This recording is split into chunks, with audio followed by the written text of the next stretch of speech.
Hello everyone, this is Rupali. आप सभी का स्वागत है एस्पायरिंग टीचर्स यूट्यूब चैनल में। So very good evening to all of you. सभी को वेरी गुड इवनिंग। सभी चीज़ें क्लियर हैं तो एक बार कमेंट्स में बताएंगे कि यस मैम क्लियर है। देखिए, आज का सेशन आप लोगों का सीडीपी का 3 मेजर थियोरीज हम लोग करने वाले हैं। अभी जो 3 मेजर थियोरीज है इन्हीं को ही हम लोग क्विक रिवीजन नोट्स के साथ कवर करेंगे। बेसिकली मतलब सीटेट का एग्जाम ऐसा हो ही नहीं सकता कि ये 3 थियरीज ना आए, इन तीनों ही थियरीज से एमसीक्यू ना बने। और इस सेशन के बाद आप लोगों को इन थियरीज को पढ़ने की नीड नहीं है, खाली सिर्फ यही सेशन को गो थ्रू कर जाइए। बाकी आपके पीडीएफ नोट्स मैं आप लोगों को टेलीग्राम पे प्रोवाइड कर दूंगी। टेलीग्राम को आप लोग फॉलो अप कर सकते हैं एस्पायरिंग टीचर्स के नेम से। आपका टेलीग्राम चैनल है और आपका लिंक डिस्क्रिप्शन में गिवन है। क्लियर? जीन पियाजे, वाइगोस्की एंड कोलबर्ग, ये 3 मेजर थियरीज जो आप लोगों को कवर करनी है। क्लियर है?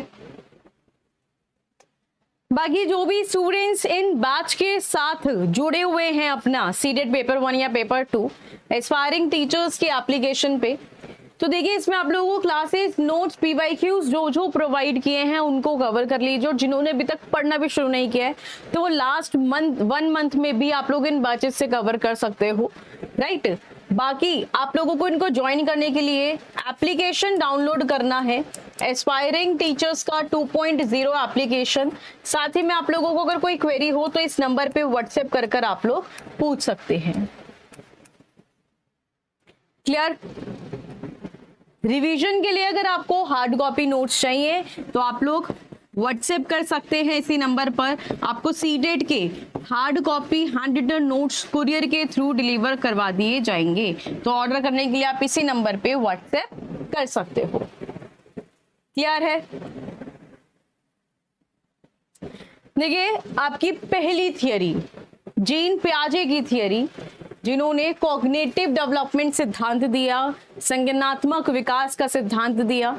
मेजर इन्होंने अपने सिद्धांत के अंदर 4 स्टेजेस बताई हैं जो कि बहुत इंपॉर्टेंट हैं, और कुछ बेसिक आप लोगों के कॉग्निटिव स्ट्रक्चर्स, 3 इंपॉर्टेंट टर्म्स बताई हैं, एसिमिलेशन, एकोमोडेशन, आपका एडेप्टेशन। तो ये आप लोगों को पढ़ना है। नेक्स्ट थियरी आती है लेवी-वाइगोस्की की, जिन्होंने सोशो कल्चरल थियरी दी, सामाजिक सांस्कृतिक का सिद्धांत दिया, जिसमें जो बच्चा होता है वो क्या है, वो सोशल लर्नर है, जो समाज से सीखता है अपनी भाषा को। और तीसरी थियरी आती है आप लोगों की लॉरेंस कोलबर्ग की। लॉरेंस कोलबर्ग ने मॉरल डेवलपमेंट थियरी दी है, नैतिक विकास का सिद्धांत दिया है, जिसमें मॉरल रीजनिंग के बारे में बताया है, नैतिक दुविधा के बारे में बताया है। और इन्होंने कुछ अपनी 6 स्टेजेस के साथ अपनी थियरी को कंपाइल अप किया है। तो ये 3 थियरीज जो हम इस सेशन में पढ़ने वाले हैं, ध्यान से समझिएगा। बाकी जो भी स्टूडेंट्स कनेक्ट हो चुके हैं, क्लास को शेयर जरूर कर दिए अपने दोस्तों तक। देखिए, सबसे पहले जीन पियाजे की थियरी को समझेंगे। जीन पियाजे कुछ इस तरह से दिखते थे आपके, ठीक है। जीन पियाजे कहाँ से बिलोंग करते थे? स्विट्जरलैंड से बिलोंग करते थे। इसी वजह से जीन पियाजे को स्विस साइकोलॉजिस्ट कहा जाता था। क्या कहा जाता था? स्विस साइकोलॉजिस्ट कहा जाता था, क्योंकि वो स्विट्जरलैंड से बिलोंग करते थे। और इन्होंने अपना जो भी एक्सपेरिमेंट किया बच्चों के ऊपर, इन्होंने अपना एक्सपेरिमेंट किया कि बच्चे किस तरह से सीखते हैं। कुछ टर्म्स बताई जहां से आपसे एमसीक्यू पूछता है कि जो जीन पियाजे का कहना था कि जो बच्चे हैं वह क्या हैं? वह नन्हे वैज्ञानिक हैं। नन्हे वैज्ञानिक मतलब जो खुद की संरचना करते हैं, ठीक है, एक्टिव एक्सप्लोरर हैं। यहाँ से वो अपने ज्ञान का खुद ही निर्माण करते हैं, इसलिए उन्हें एक्टिव नॉलेज बिल्डर्स कहा गया। क्या कहा गया? एक्टिव नॉलेज बिल्डर्स कहा गया। और इन्हें बायोलॉजिकल मैच्योरेशन मींस जैविक परिपक्वता भी कहा गया, क्योंकि उनके साथ साथ दिमाग में कॉन्सेप्ट बनाते हैं। जैसे जैसे बच्चे जिस स्टेज में आते रहेंगे वैसा कॉन्सेप्ट वो सीखते रहेंगे, उनका दिमाग उसी तरह से आगे बढ़ता रहेगा, राइट। पेपर में इनसे आपके एमसीक्यूज डेफिनेटली पूछे गए हैं जो आप लोगों को करने हैं। क्लियर? समझ में आ गया? अब एक एमसीक्यू आपके पीवाईक्यू में पूछा गया था कि जो जीन पियाजे हैं, जीन पियाजे के अनुसार बच्चों की जो थिंकिंग होती है वो एडल्ट के प्रकार में अलग होती है। ठीक है, कैसे? क्यों, किसमें, मात्रा क्वांटिटी में अलग नहीं होती है, कि ये नहीं कि बड़ों के पास ज्यादा बुद्धि होगी और बच्चों के पास बुद्धि कम है, वहां पे मात्रा में नहीं होती है, बल्कि उनके प्रकार में डिफरेंस होता है। क्योंकि भाई जो बड़े हैं, आपके एडल्ट्स हैं, उन्होंने इतना एक्सपीरियंस ले लिया है, दुनिया को देख लिया है, बच्चा धीरे धीरे अभी एक्सप्लोर कर रहा है, इसलिए प्रकार में अलग होगा, राइट। अब देखिए यहाँ पर कुछ टर्म्स आ जाती हैं जो कि जीन पियाजे ने दी। अडेप्टेशन का मतलब अनुकूलन, जहां पे बच्चे अपने वातावरण के अनुसार खुद को ढालता है। भाई हमारे सामने जैसा इन्वायरमेंट होगा हमें वैसा ही खुद को ढालना है। समझ में आ रहा है? जहां पर भी डाउट लगे ना भाई कमेंट्स कर देना। क्लियर? तो यहाँ पे अडेप्टेशन, जैसे मैंने आपको बताया कि हम अपने इन्वायरमेंट के अकॉर्डिंग खुद को एडजस्ट करते हैं, जैसा इन्वायरमेंट हमें मिल रहा है। इसी में ही कुछ ये बेसिक टर्म्स आप लोगों के सामने आई। सबसे पहली टर्म आती है आप लोगों की स्कीमा। स्कीमा क्या होता है? Small chunks of information. ठीक है, हम इसे बोल सकते हैं कि ज्ञान के छोटे टुकड़े, ज्ञान के छोटे टुकड़े। इन्हीं टुकड़ों को क्या कहा गया है? स्कीमा कहा गया है। जैसे बच्चे ने इस डॉग को देखा, अब यहाँ पे बच्चे के माइंड में एक स्कीमा बन गया डॉग का। ठीक है, बच्चे के माइंड में एक स्कीमा बन गया डॉग का, तो ये क्या है? ये स्कीमा है। बच्चे ने पेन को देखा, तो पेन को देखकर उसे पूछा कि ये क्या है, तो हमने बताया कि वो पेन है, उसके माइंड में एक स्कीमा बन गया पेन, ये पेन होता है। तो वो क्या है? वो ज्ञान का एक छोटा सा टुकड़ा है, राइट। फिर टर्म आता है आपका आत्मसातकरण, जिसे हम लोग एसिमिलेशन कहते हैं, जो कि बेहद ही इंपॉर्टेंट है। एसिमिलेशन क्या होता है? जब हम लोग अपने वातावरण में, बच्चा क्या करता है, अपने स्कीमा में, पूर्व ज्ञान में कुछ नया ज्ञान को जोड़ता है। ठीक है, अपने प्रीवियस नॉलेज में जो भी उसके पास प्रीवियस नॉलेज थी, उसके अंदर उसने कुछ नया ज्ञान जोड़ा, न्यू नॉलेज को ऐड कर दिया। उसी को ही क्या कहते हैं? उसी को ही एसिमिलेशन कहा गया है। अब बच्चे को पता था कि जो डॉग होते हैं वो ब्लैक कलर के होते हैं और डॉग की 4 लेग्स होती हैं। अब एक दिन उस बच्चे को यहाँ से व्हाइट कलर का डॉग दिख गया। उसने बोला कि देखो मम्मा, ब्लैक डॉग, ब्लैक डॉग। उसकी मदर ने उसे समझाया कि बेटा व्हाइट कलर के भी डॉग होते हैं। तो उसने क्या करा? बच्चे ने अपने प्रीवियस नॉलेज में कुछ नया ज्ञान को जोड़ दिया। जब वो कोई भी नई इंफॉर्मेशन ऐड करेगा, उसी को ही क्या कहेंगे? एसिमिलेशन कहेंगे। Is that clear? Next term आता है आपका समायोजन, जिसे एकोमोडेशन कहा जाता है। अब एकोमोडेशन क्या होता है? जब भी हम लोग अपने पूर्व ज्ञान में, प्रीवियस नॉलेज में कुछ भी संशोधन कर देते हैं, मॉडिफिकेशन कर देते हैं, चेंजेस कर देते हैं, उसी को क्या कहा जाता है? आपका एकोमोडेशन कहा जाता है।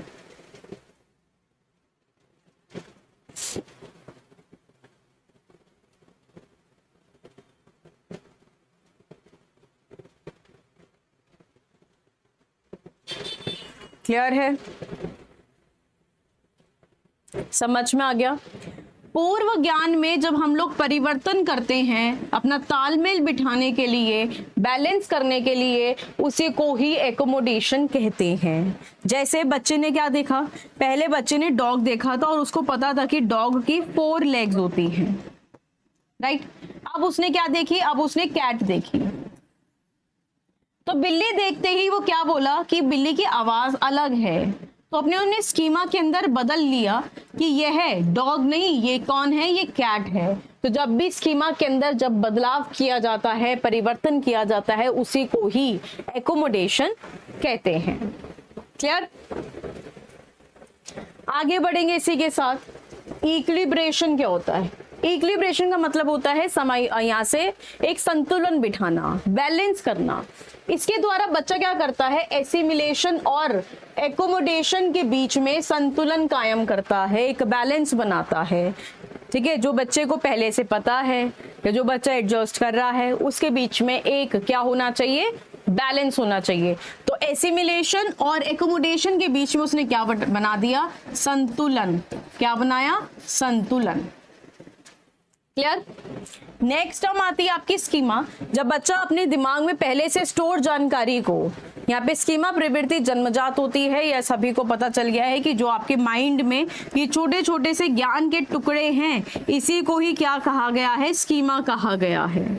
ठीक है, हम इसे इंग्लिश में बोले तो स्मॉल चंक्स ऑफ इंफॉर्मेशन आप बोल सकते हैं।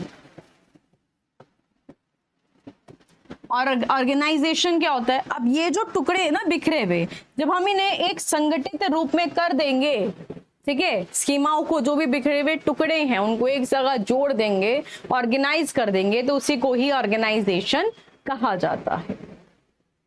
क्लियर, समझ में आ गया? चलिए आगे बढ़ेंगे इसी के साथ। अब पियाजे की जो कोर कॉन्सेप्ट हमने समझे ये समझ लो। देखो इक्विलिब्रेशन कैसे बैठता है। बच्चे के पास एसिमिलेशन, मैंने आपको क्या बताया कि जो भी बच्चे की एग्जिस्टिंग इंफॉर्मेशन है, जब उसमें कुछ भी नया ज्ञान जोड़ता है उसी को एसिमिलेशन कहते हैं।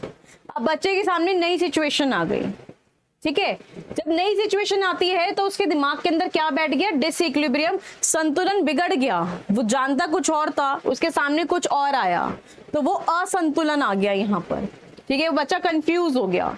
फिर उसने अपने स्कीमा में चेंजेस करे, उसने बदलाव किया, ठीक है, उसने कुछ नया स्कीमा क्रिएट करा, मॉडिफाई कर कर, चेंज कर कर, फिर उसके मन में, उसके माइंड में क्या बैठा, संतुलन बैठा।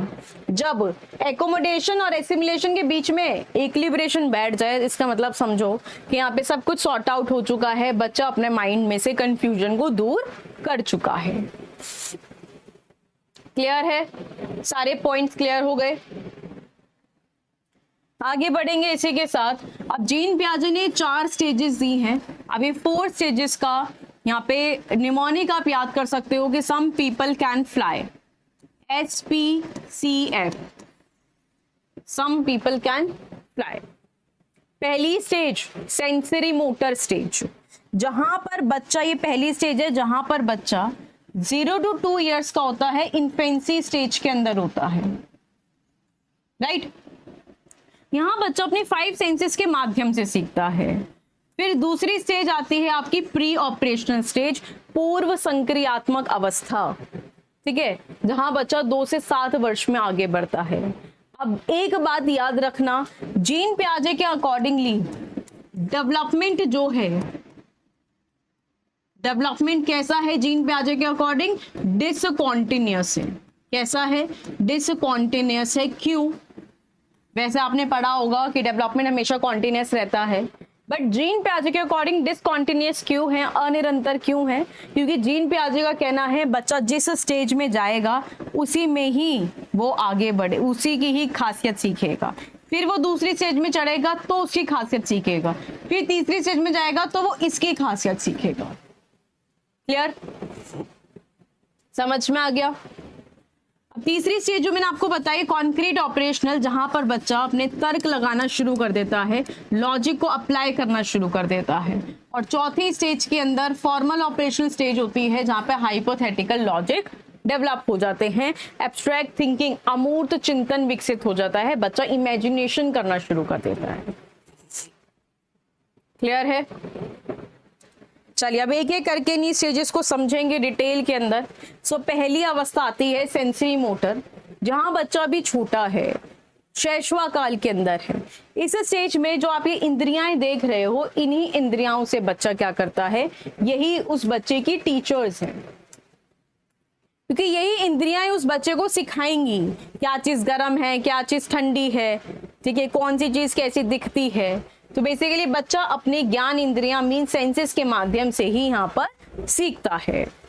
इस स्टेज के अंत तक आते आते बच्चे के माइंड में एक ऑब्जेक्ट परमानेंस का कॉन्सेप्ट डेवलप हो जाता है, वस्तु स्थायित्व जिसे कहते हैं, राइट। बच्चे को कोई भी ऑब्जेक्ट दिखाया, उसके मन में, उसके दिमाग में उसकी इमेज बैठ चुकी है। अब उसे आप छुपा दो, अब वो बच्चा जब तक ढूंढेगा नहीं ना, उसको तसल्ली नहीं पड़ेगी, क्योंकि उसकी इमेज उसके माइंड में बैठ चुकी है और उसी को ही वस्तु स्थायित्व कहा जाता है। बच्चा अपने दिमाग में वस्तुओं की छाप बनाना शुरू कर देता है, जिससे वे छिपी हुई वस्तु को भी ढूंढ लेता है। क्लियर? समझ में आ गया? अब नेक्स्ट स्टेज आती है आपकी पूर्व संक्रियात्मक अवस्था, जिसमें बच्चा प्री ऑपरेशनल स्टेज के अंदर है। 2 to 7 इयर्स की स्टेज होती है ये, जिसके अंदर बच्चा सिंबल्स के थ्रू, ठीक है, यहाँ पे गोल डायरेक्टेड बिहेवियर, साथ में इसमें ईगो सेंट्रिज्म भी होता है। ईगो सेंट्रिज्म मतलब जो बच्चा सोच रहा है ना, भाई मैं जो कर रहा हूं वही सही है, बाकी जो सब कह रहे हैं ना, मना कर रहे हैं, वो सब गलत है। यहाँ बच्चा अपने आप को किंग समझना शुरू कर देता है और इसी को ईगो सेंट्रिक कहा गया है। नेक्स्ट कॉन्सेप्ट जो मेजर है इंपॉर्टेंट, एनिमिज्म, जीववाद का। बच्चा निर्जीव वस्तु को, नॉन लिविंग थिंग को भी लिविंग समझना शुरू करता है। भाई अगर मुझे भूख लगी ना तो मेरे डॉल को भी भूख लगी है, राइट? तो ये क्या है? ये आप लोगों का एनिमिज्म का कॉन्सेप्ट होता है। अब इसके आगे और भी मेजर कॉन्सेप्ट समझिए। जैसे तीसरा कॉन्सेप्ट ये इसी स्टेज का ही आपका यहां पर सेंट्रेशन होता है। सेंट्रेशन का मतलब है केंद्रीकरण। आपने एक कॉन्सेप्ट सुना होगा, बड़ा ग्लास और छोटा ग्लास।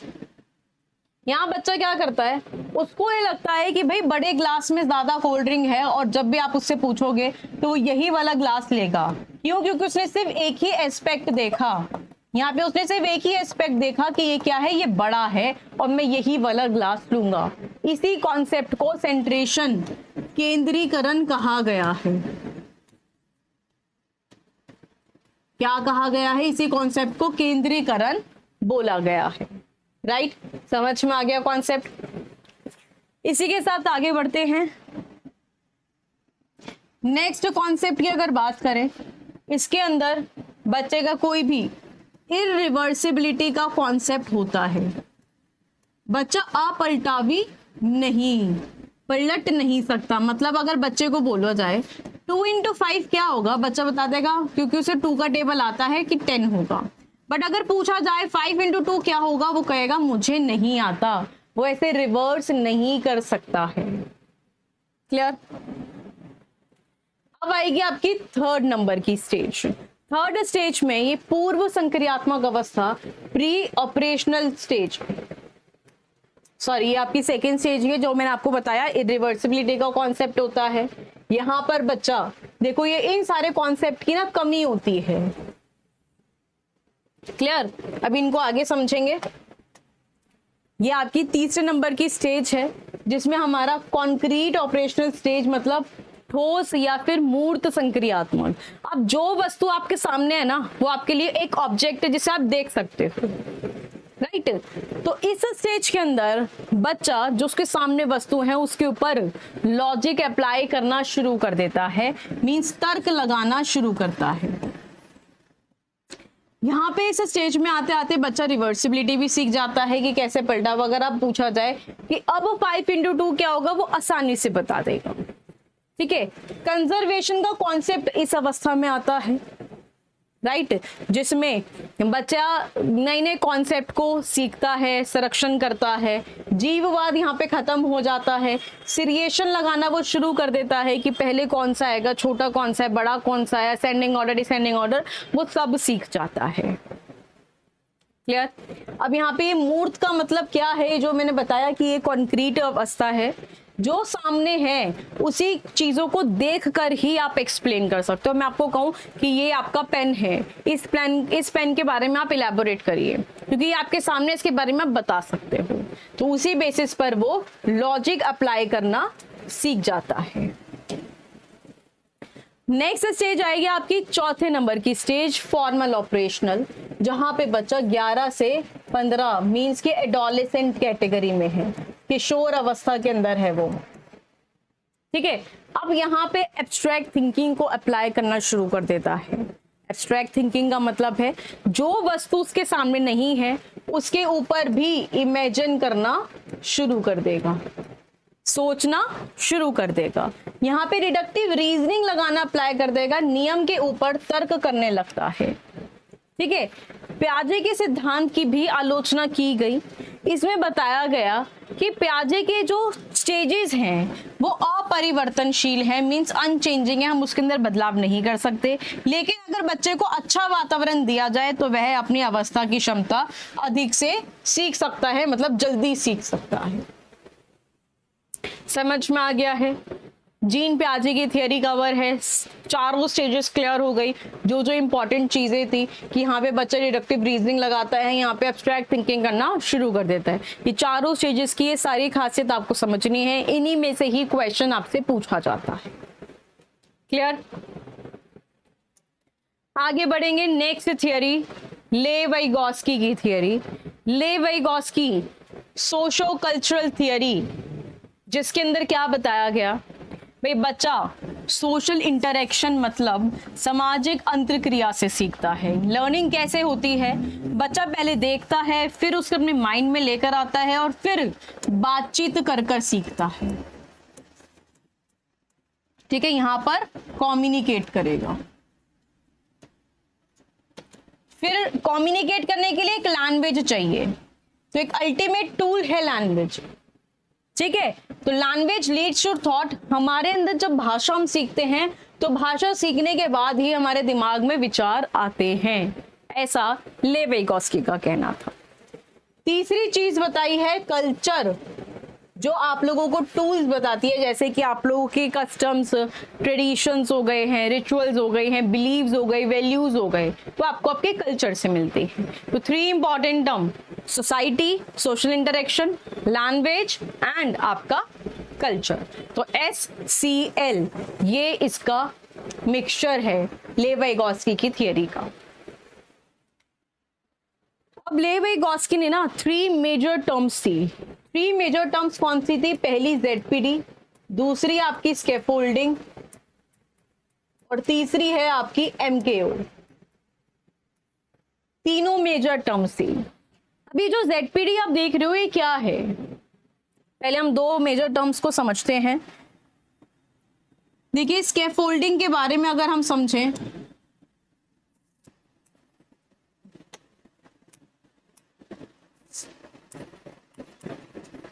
स्कैफोल्डिंग क्या है? स्कैफोल्डिंग का मतलब होता है मचान।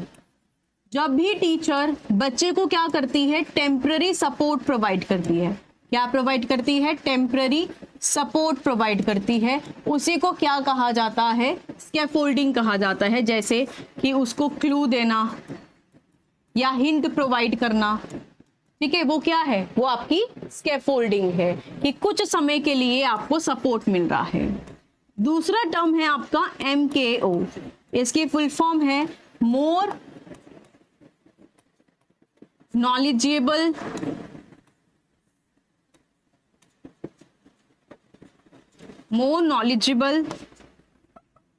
Than others. उसे क्या कहते हैं? MKO कहते हैं।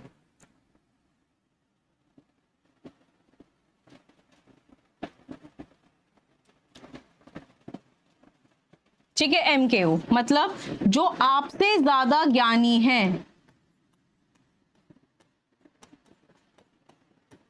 जो आपसे ज्यादा ज्ञानी है, उसी को ही क्या कहा गया है? MKO बोला गया है। अब बात आएगी आप लोगों की ZPD की, जिसकी फुल फॉर्म है आपकी जोन ऑफ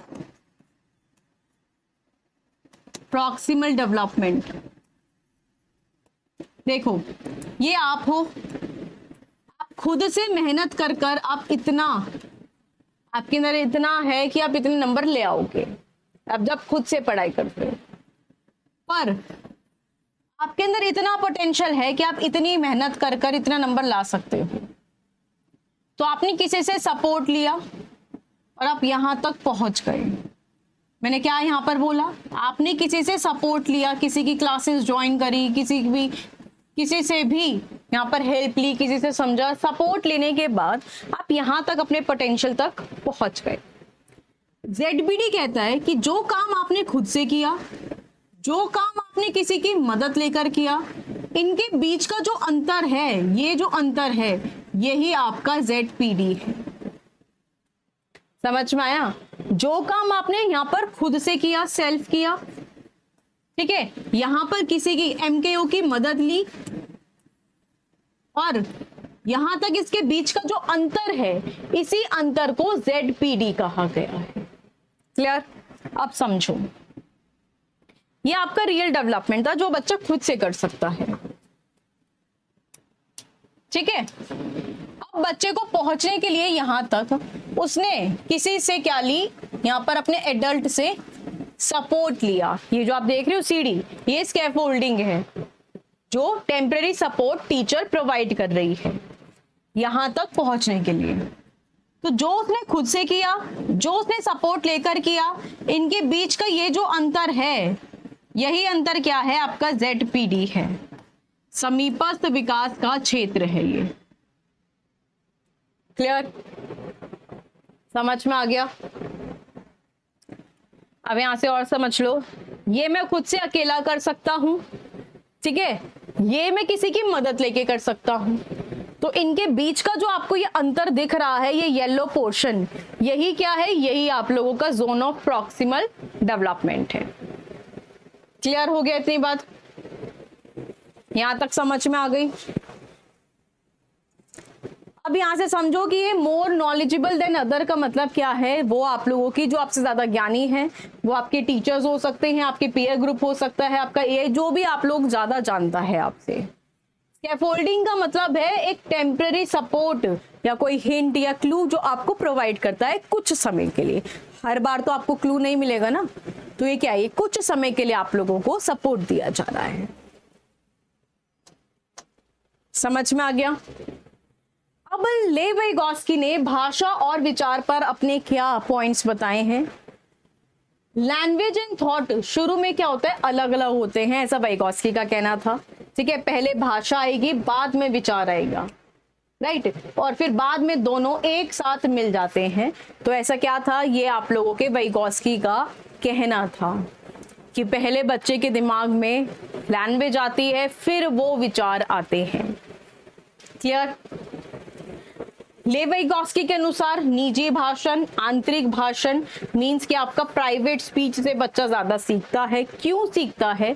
अब देखो, थ्री स्पीच लेव वाइगोत्स्की ने बताई अपनी, वो कौन कौन सी थी?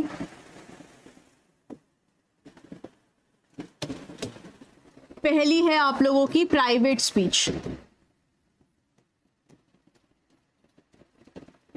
प्राइवेट स्पीच का मतलब है निजी भाषण, जहां पे बच्चा खुद को दिशा दिखा रहा है, खुद को दिशा दिखाना मीन्स सेल्फ डायरेक्टेड या सेल्फ रेगुलेटेड भी आप लोग लिख सकते हैं। जब मैं खुद से बात कर रही हूं कि मुझे कौन सा चैप्टर आज आपको पढ़ाना है, मैं खुद से ही बात कर रही हूँ, मैं आज अपने माइंड में सोच रही हूँ, मैं खुद से बातें कर रही हूँ कि आज मैं कौन सी ड्रेस पहनूं, आज मैं कौन सा चैप्टर कराऊं, तो वो क्या है, वो आपका प्राइवेट स्पीच है। दूसरे नंबर पे अगर हम लोग बात करें, दूसरा होता है आप लोगों का इनर स्पीच। इनर स्पीच आप इसे बोल सकते हैं या फिर साइलेंट स्पीच भी इसे कह सकते हैं। इसका मतलब होता है चुप बैठना, मतलब मैं अंदर ही अंदर सोच रही हूं कि मैं कल आपको कौन सा टॉपिक कराऊं, आप तक आवाज भी नहीं आ रही है, इसमें आप लोग सुन सकते थे मैं जब खुद से बातें कर रही थी, बट साइलेंट का मतलब मैं अंदर ही अंदर सोच रही हूँ कि कल मैं ये कराऊंगी। ठीक है, तो वो क्या है, वो आपका साइलेंट स्पीच है। और तीसरा है आपका सोशल स्पीच, जिसमें हम लोग दूसरों से बातें करते हैं। ठीक है, दूसरों को आप लोग गाइडेंस दे सकते हैं, दूसरा आपकी स्पीच सुन सकता है। तो ये तीन प्रकार की स्पीच बताई है लेव वाइगोत्स्की ने। मेजरली क्वेश्चन आपका इससे पूछा जाता है, निजी भाषण से पूछा जाता है। राइट, समझ में आ गया? अभी जीन पियाजे और लेव वाइगोत्स्की का अंतर है। जीन पियाजे का कहना था कि जो थॉट है सबसे पहले आएंगे, कि बच्चे के दिमाग में ना विचार पहले आएंगे, बच्चा भाषा बाद में सीखेगा। राइट, क्यों? और इसी पॉइंट को पियाजे ने ईगोसेंट्रिक स्पीच कहा कि बच्चा जब खुद से बात कर रहा है तो वो क्या है, वो ईगोसेंट्रिक है, अहंकारी है। बट लेव वाइगोत्स्की ने ना इसी बात को क्या बोला कि लैंग्वेज एंड थॉट क्या है, वो स्टार्टिंग में अलग अलग होते हैं, फिर बाद में जाके वो मर्ज हो जाते हैं, कि वो क्योंकि वो पैरेलल है। पहले बच्चे के दिमाग में भाषा आएगी, फिर विचार आएंगे। ये सारी चीजें याद रखनी है आपको, पेपर में यही पूछा जाता है। राइट, अब 3 स्पीच बताई, सोशल, प्राइवेट और इनर। इंपॉर्टेंट आप लोगों की प्राइवेट है, निजी भाषण, जहां पे बच्चा खुद से बात करता है, खुद को दिशा दिखा रहा है, सेल्फ रेगुलेट कर रहा है, राइट। अब आप लोगों की तीसरे नंबर की थियरी आती है लॉरेंस कोलबर्ग। लॉरेंस कोलबर्ग ने कौन सा सिद्धांत दिया आपका? मॉरल डेवलपमेंट थियरी, जिसमें उन्होंने सही और गलत की पहचान का गुण बताया कि बच्चा सामाजिक परिवेश से सीखता है। देखिए 2 टर्म्स दिए कोलबर्ग ने, एक डिलेमा, एक रीजनिंग। मॉरल डिलेमा क्या होता है, मॉरल रीजनिंग क्या होती है, पहले उसे समझेंगे। मॉरल डिलेमा मतलब नैतिक दुविधा। आपके सामने ना ये 2 ऑप्शन है, आप यहाँ पे खड़े हो, आपके सामने 2 ऑप्शन है, आप ए को चूज करो या बी को। अब यहाँ पर आप कंफ्यूज हो, आप दुविधा में फंस गए हो, क्योंकि आपके लिए ए भी जरूरी है और बी भी जरूरी है, दोनों ऑप्शन इंपॉर्टेंट है।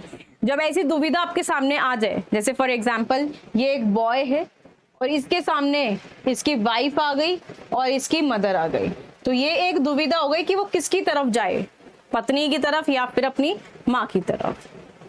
तो ये क्या है, ये मॉरल डिलेमा है, दुविधा में फंस गया है।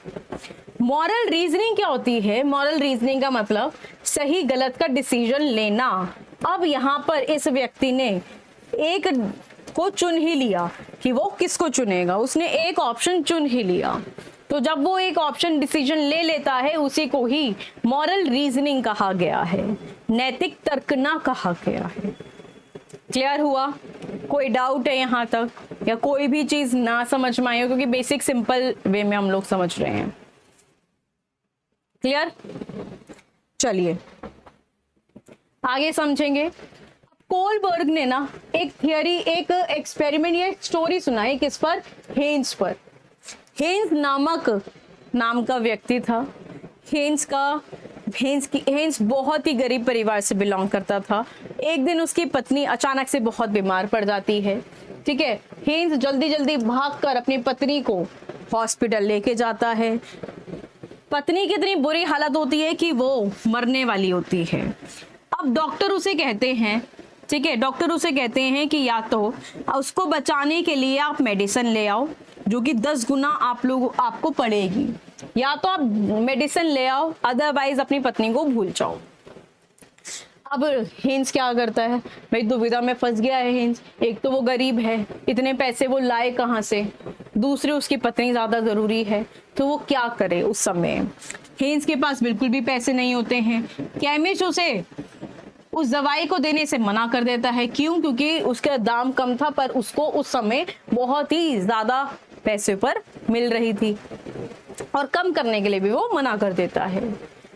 अब अल्टीमेटली हेन्स, भाई 2 ऑप्शन ही है, या तो वो पैसे ले आए या फिर वो अपनी पत्नी को मरते हुए देख ले। ऑब्वियसली वो मरने तो देगा नहीं, तो वो क्या करता है, पैसे उसके पास है नहीं, उसने एक ही ऑप्शन चुना कि वो चोरी कर लेगा। तो यहाँ पर हेन्स उस शॉपकीपर के दुकान से यहाँ से चोरी कर लेता है, स्टील द ड्रग, और लाकर अपनी पत्नी को दे देता है, जिससे उसकी जो पत्नी है वो बच जाती है। अब बात करें हम नैतिकता की। ये जो चोरी यहाँ पर की गई है, क्या ये चोरी करना सही था? आप मुझे बताओ, ये जो यहाँ पे चोरी की गई है, क्या ये चोरी करना सही था? बिल्कुल भी नहीं। अगर हम लोग नैतिकता के अकॉर्डिंग देखें तो गलत था, चोरी करना गलत बात है। पर उसकी सिचुएशन ऐसी थी कि अगर हम भी उस समय होंगे तो हम भी यही काम करेंगे, राइट। तो क्वेश्चन यही उठता है यहाँ से कि जो ये चोरी की गई है, अब कोलबर्ग के अनुसार उन्होंने अपनी इसी पॉइंट को स्टेजेस के अंदर बताया गया। 3 लेवल्स दी हैं, 6 स्टेजेस दी हैं, हर लेवल में 2-2 स्टेजेस हैं। देखिए पहली लेवल आती है प्री कन्वेंशनल लेवल, प्राक रूढ़िगत अवस्था, जहां बच्चा 4 से 10 साल का होता है। इसी में ही 2 स्टेजेस आ गई आपकी। 2 स्टेजेस कौन सी? पहली आपकी पनिशमेंट एंड ओबीडियंस, और दूसरी स्टेज है टिट फॉर टैट स्टेज। इसी को ध्यान से समझते हैं।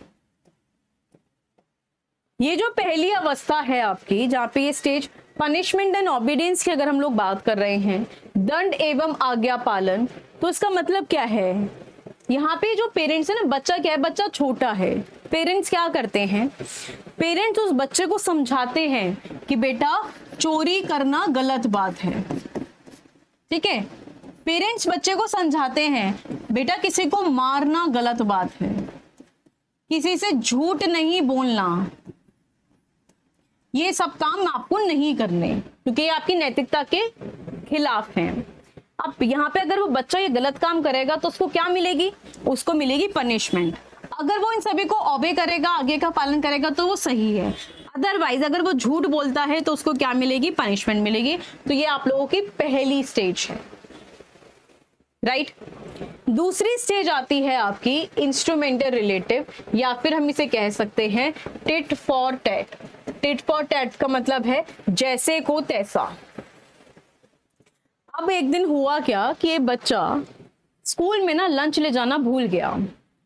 अब ये बच्चा अपने दोस्त से कहता है कि आज मैं लंच नहीं लाया हूं, क्या आप अपना लंच शेयर करा सकते हो? वो देखते हैं कि ठीक है मेरा दोस्त है, वो उसको हाँ बोल देता है, वो शेयरिंग कर लेता है। नेक्स्ट डे उसका फ्रेंड नहीं लाता है लंच, फिर ये बच्चा लेके जाता है लंच। तो अब इसका फ्रेंड इसको बोलता है कि कल मैंने तुझे शेयर कराया था, आज तू मुझे शेयर करा सकता है। समझ रहे हो? तो ये क्या है? वो सोचता है कि हाँ यार उसने कल मेरी मदद करी थी, आज मैं उसकी मदद कर देता हूँ, तो आज ये इसको शेयर करा देगा, वो उसको मना नहीं करेगा। तो ये क्या है? अगर कल उसका फ्रेंड उसको खाने को नहीं देता, शेयर नहीं करता, तो नेक्स्ट डे इसका ये भी इस अपने फ्रेंड को खाने के लिए नहीं देता। आप अगर बच्चे के साथ जैसा करोगे वैसे ही आपको मिलेगा, जैसे को तैसा वाली अवस्था होती है आपकी सेकंड स्टेज। क्लियर? समझ में आ गई आपको? सेकंड लेवल पर आते हैं कन्वेंशनल स्टेज लेवल पर, जो आपकी 10 से 11 वर्ष की है। अब इसमें भी दो स्टेजेस आ जाती हैं। पहली स्टेज आप इसमें आती है good girl versus good boy. दूसरों के साथ भला बनकर अनुमोदन मीन्स अप्रूवल अर्जित करते हैं। हम क्या करते हैं इस अवस्था में कि जो बच्चे है ना, पेरेंट्स ने बोला कि बेटा आपको फर्स्ट आना है, बच्चा उतनी मेहनत करता है। क्यों? क्योंकि उसे शाबाशी लेनी है अपने पेरेंट्स से, ठीक है। उसके पेरेंट्स मतलब वो चीज अप्रूव होनी चाहिए, अप्रिसिएशन मिलना चाहिए। अच्छा लड़का अच्छा लड़की बनने की कोशिश कर रहे हैं, तो वो कौन सी अवस्था है आपकी? तीसरे नंबर की। चौथी स्टेज कौन सी होती है आपकी? चौथी स्टेज का मतलब है जहां पे लॉ एंड ऑर्डर की बात की गई है, कानून और सामाजिक व्यवस्था की बात की गई है। लॉ एंड ऑर्डर का मतलब कि देखो सिंपल सी बात है कि कुछ लॉज अगर बने हुए हैं तो हमें उसको फॉलो करना है। आपके 2019 के अंदर जब कोविड-19 आया था, तो कोविड-19 के अंदर एक लॉ बना था, मतलब कि आपका एक ऑर्डर पास किया गया था कि सबको सैनिटाइज करके रखना है, ठीक है। साथ ही में आप लोगों का 6 फीट की डिस्टेंसिंग होनी चाहिए। अब जिन्होंने इस ऑर्डर का पालन नहीं किया उसको पेनल्टी पे करनी पड़ी थी। तो ये क्या है? अगर सरकार ने कुछ भी कानूनी व्यवस्था बनाई है तो हमारी ड्यूटी है हमें उसको फॉलो करना है। वो आपकी स्टेज नंबर 4 होती है, राइट। जैसे यहाँ पे एग्जाम्पल दिया गया है कि पापा का एक्सीडेंट हुआ है बट फिर भी मैं रेड लाइट को पार नहीं करूंगा क्योंकि ये कानून के खिलाफ है। नेक्स्ट आते हैं आपकी लेवल 3 पर, पोस्ट कन्वेंशनल। अब यहाँ पर हर कोई नहीं पहुंचता है, right. Stage number 5, stage number 6, stage number 5 तक सभी पहुंच जाते हैं। जैसे आपका सोशल कॉन्ट्रैक्ट हो गया, मतलब कि हम यहाँ पर इतने क्वालिफाइड हो चुके हैं, हमें इतनी चीजें पता चल गई है कि अगर हमारे साथ कोई गलत करेगा तो हम अपनी लड़ाई के लिए, अपने हक के लिए हम यहाँ पे लड़ सकते हैं, आवाज उठा सकते हैं। अभी जैसे आप लोगों का एग्जाम्पल, अभी प्रोटेस्ट हुआ, ठीक है, एजुकेशन मिनिस्टर हटाने की बात की गई और वो हटे, तो हमारे लिए अगर गलत हो रहा था तो हमने अपने लिए आवाज उठाई। तो वो क्या है? वो आपका सोशल कॉन्ट्रैक्ट है कि नियम लोगों के भले के लिए बनाए गए हैं। अगर किसी भी नियम से नुकसान हो तो उसे तोड़ देना चाहिए, राइट। यहां तक हम पहुंच गए। पर छठे नंबर पे हर कोई नहीं पहुंचता है। यहाँ पर इसका छठी स्टेज है आपकी यूनिवर्सल एथिकल प्रिंसिपल, जहां पे बात की गई है कि जो किशोर, मतलब कि आप सभी को पता है आपके फ्रीडम फाइटर्स हो गए, महात्मा गांधी हो गए, ठीक है, जवाहरलाल नेहरू हो गए, भगत सिंह हो गए हैं, सुभाष चंद्र बोस हो गए, जिन्होंने अपनी जान की परवाह नहीं करी, अपने देश को आजाद करने के लिए उन्हें अपनी कुर्बानी दे दी, तो यहाँ तक जब हम लोग अपने हित के लिए नहीं दूसरे के हित के लिए सोच रहे हैं, उसी को क्या कहेंगे, stage number 6 universal ethical principles कहेंगे।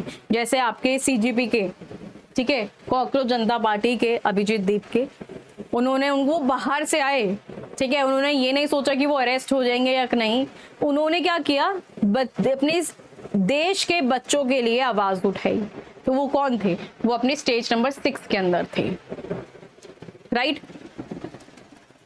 अब यहां से समझेंगे कि देखो कोलबर्ग की थियरी की भी आलोचना की गई है। किसने आलोचना करी, कैरल गिलिगन ने आलोचना करी। क्यों करी, लिंग पूर्वग्रह की वजह से, क्योंकि कोलबर्ग ने जो भी एक्सपेरिमेंट स्टोरी सुनाई वो किसके ऊपर सुनाई, सिर्फ और सिर्फ बॉयज को दिमाग में रखते हुए, मेल कैंडिडेट को दिमाग में रखते हुए, हेन्स को, जिसने चोरी कर ली थी। उन्होंने फेमाइन एथिक्स को इग्नोर करा। मतलब अगर हेन्स की जगह उसकी पत्नी होती तो शायद वो चोरी नहीं कर पाती, ठीक है। तो यहाँ पे बेसिकली यहाँ कोलबर्ग ने जेंडर बायस किया है, इसलिए उनकी थियरी की आलोचना की गई है। क्लियर है, कोई भी डाउट जो ना समझ में आया हो आपको? तीनों थियरीज का डिफरेंस देख लो एक बारी। जीन पियाजे ने कॉग्निटिव थियरी दी, ले वेगोस्की ने सोशो कल्चर थियरी दी, लॉरेंस कोलबर्ग ने मॉरल रीजनिंग के ऊपर थियरी दी, राइट। जीन पियाजे का कहना था कि बच्चा यहाँ पे एक्टिव एक्सप्लोरर होता है, यहाँ पे सोशल लर्नर होता है जो अपने समाज से सीखता है, और यहाँ पे बच्चा मॉरल रीजनर होता है, नैतिकता से सीखता है। यहाँ पे बायोलॉजी, मैच्योरेशन और इन्वायरमेंट पे ज्यादा फोकस किया गया। ले वेगोस्की ने सामाजिक अंतर्क्रिया, सोशल इंटरेक्शन पे ज्यादा फोकस किया, और लॉरेंस कोलबर्ग ने कॉग्निटिव कॉन्फ्लिक्ट पर किया, यहाँ पे डिलेमास में रखा, दुविधा क्रिएट कर दी, ठीक है। जीन पियाजे ने 4 इंपॉर्टेंट स्टेजेस बताई, ले वेगोस्की ने कोई भी फिक्स स्टेज नहीं दी है, और यहाँ पे बोला है कि जो विकास है वो कॉन्टिन्यूस है। कोलबर्ग ने 3 लेवल्स एंड 6 स्टेजेस को बताया है। तो ये सारी चीजें आप लोगों की 3 थियरीज के एक मिक्सचर था। अब इस क्लास के बाद अगर आपको कोई दिक्कत है तो आप कमेंट्स में पूछेगा, अदरवाइज मैंने जितने भी टॉपिक्स हैं इन तीनों थियरी से मैंने इसी क्लास में कवर करे, राइट। बाकी देखिए किस तरीके का क्वेश्चन आपसे पूछा गया है। जब हम लोग अपने fitting new information into existing schema, तो उसे क्या कहते हैं, उसको हम लोग एसिमिलेशन कहते हैं। ले वेगोस्की के अनुसार जो गैप बच्चा खुद से कर सकता है और किसी की मदद लेके करता है, उसी को ZPD कहते हैं। ये आपके MCQs पूछे गए हैं। कौन सी स्टेज में जो कोलबर्ग है गुड बॉय और गुड गर्ल वाली स्टेज आती है, तो वो आपकी कन्वेंशनल लेवल है और स्टेज नंबर 3 है। समझ में आ गया, क्लियर है इतनी बात? यहां तक अभी भी अगर आपको कोई डाउट लग रहा है तो आप कमेंट्स कर दीजिएगा, ठीक है। आपके सारे कमेंट्स रीड किए जाते हैं। रेस्ट अगर आप लोगों को PDF या फिर अपने सीटेड के ऑल सब्जेक्ट्स के नोट्स चाहिए तो आप इसी नंबर पे व्हाट्सएप कर सकते हैं, ऑर्डर कर सकते हैं। Seated all subjects notes, clear है? चलिए, थैंक यू सो मच। मिलते हैं नेक्स्ट क्लास के अंदर। आई होप ये क्लास आपको अच्छी लगी होगी। अगर अच्छी लगी है तो अपना फीडबैक कमेंट्स में जरूर दीजिएगा। Thank you.